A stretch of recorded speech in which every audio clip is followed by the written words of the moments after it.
Hello, this is Vladimir Miroshnichenko. I'm the Vice President of the Coordinating Council of Circassia, Kuban Republic. This night, the August 30, Ukraine made the biggest drone attack against Russia. Let's talk about this and then let's go to some conclusions.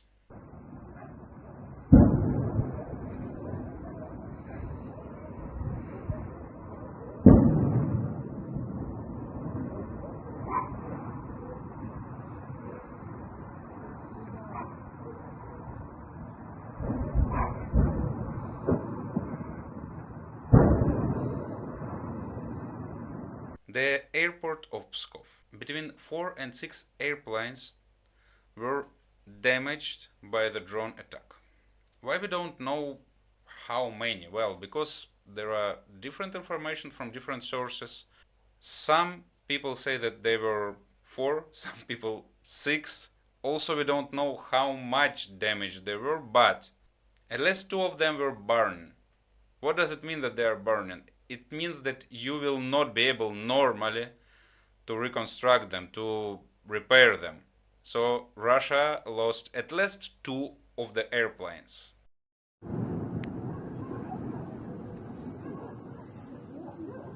Охренеть.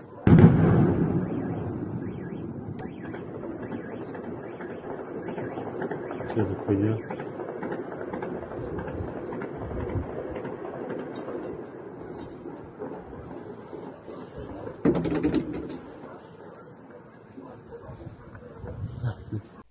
It is not only important because of the destruction of the airplane itself. Initially it was the civil airport, but now Russia started to use it a lot for the military purposes, and all the planes that were destroyed were actually the military planes.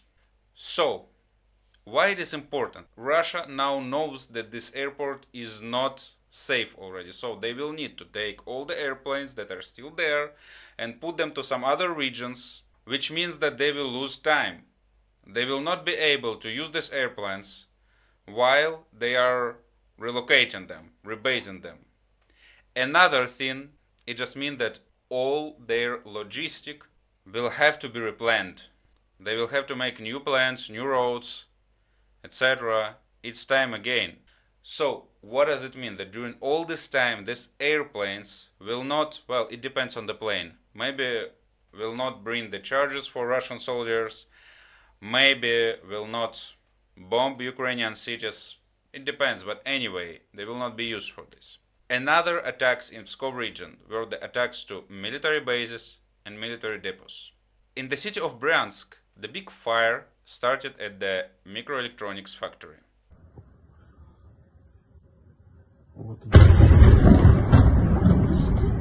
Apparently, this is the factory where they make the chips for Russian drones Geranium. They're actually just a copy of Iranian drones Shahed. So first Iran was sending Shaheds to Russia. Now Russia already learned how to make those drones by themselves. Apparently Iran just selling something like a license. I don't know how it works, but Russia is producing this Geranium and they need the chips, they need the microelectronic part, and apparently the factory where this microelectronic were produced was yesterday destroyed. Another thing in Bryansk is the oil base with the pretty interesting name Friendship was destroyed as well. Apparently this oil base was providing the Russian soldiers with oil products. So, 6 regions of Russia were under attack. Pskov, Bryansk, Tula, Oryol, Ryazan, Moscow regions. About Pskov and Bryansk we already talked. About 4 other regions we don't know so much because we know something about Pskov and Bryansk only because the attacks were near the city. So people just saw it and just started to report it. About other 4 regions, apparently the attacks were much further from the cities. So we don't actually know so much, because Russia says that all the drones were destroyed and there are no damage.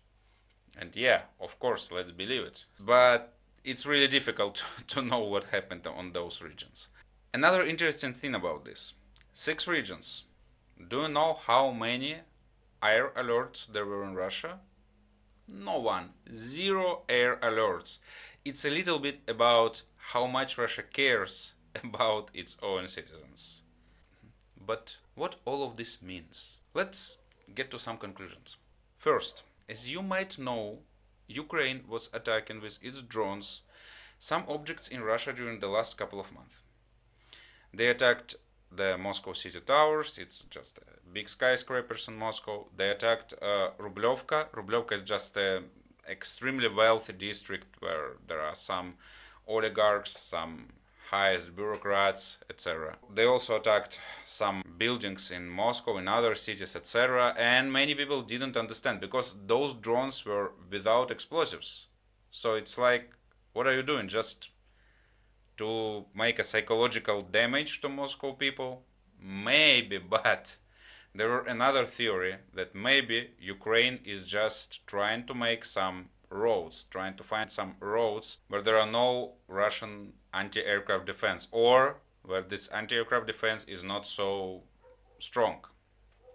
So apparently Ukrainians just found those roads, and right now Ukrainians will start bombing the Russian military objects. Second interesting thought. Ukrainians already started a massive production of those drones. But now there are some news that Ukrainians started to produce the missiles. It's something like the missile Neptune, which destroyed Russian military ship Moscow.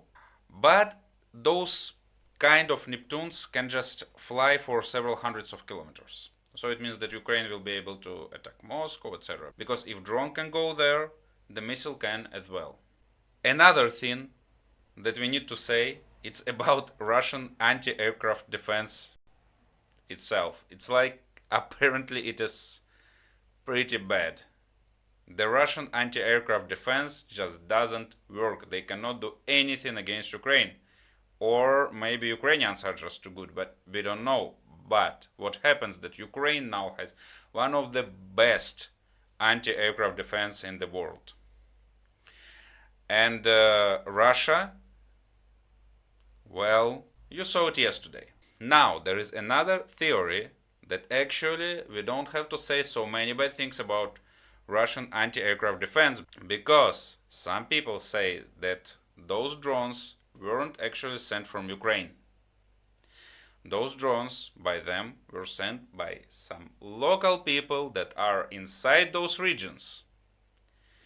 But I don't even know what is worse for Russia. To recognize that Ukraine can just send a drone or a missile and it will just fly for several hundreds of kilometers without being destroyed by anti-aircraft defense. Or to recognize that in Russia there are a lot of the groups of local anti-Russian people who are destroying the military objects. Besides all the work of the Federal Security Service, FSB, or all the work of the Russian police that is finding the spies every day and all of that. I don't know what is worse. And also, just remember, well, the next week we will talk a little bit about the composition of Russia, but all of those regions, they are like, how to say it, like part of the real Russia. They are not colonies, they are not the regions who are trying to be independent. It's just like Russian regions. And even there might be some forces like this that are against Russia. And also, even if we consider that those drones were sent from the same region, anyway, where is the anti-aircraft defense around the military objects? So we can imagine one possibility, another possibility, both of them are extremely bad for Russia. And this is the biggest conclusion. I think that we will see more and more attacks like this. So right now, the only good thing for Russians is that Ukraine normally don't try to destroy the civil objects. They are not fighting like Russians. Russians just destroy everything that they can. Ukrainians don't do it. I hope that with those drones, with those missiles, Ukraine will be one step closer to its victory and maybe to our victory and to our independence, the independence of Circassia and all the other countries occupied by Russia. Thank you for watching. If you have Telegram, please subscribe to our channel. If you speak Russian, please subscribe to our Russian speaking YouTube channel, and see you soon. Bye.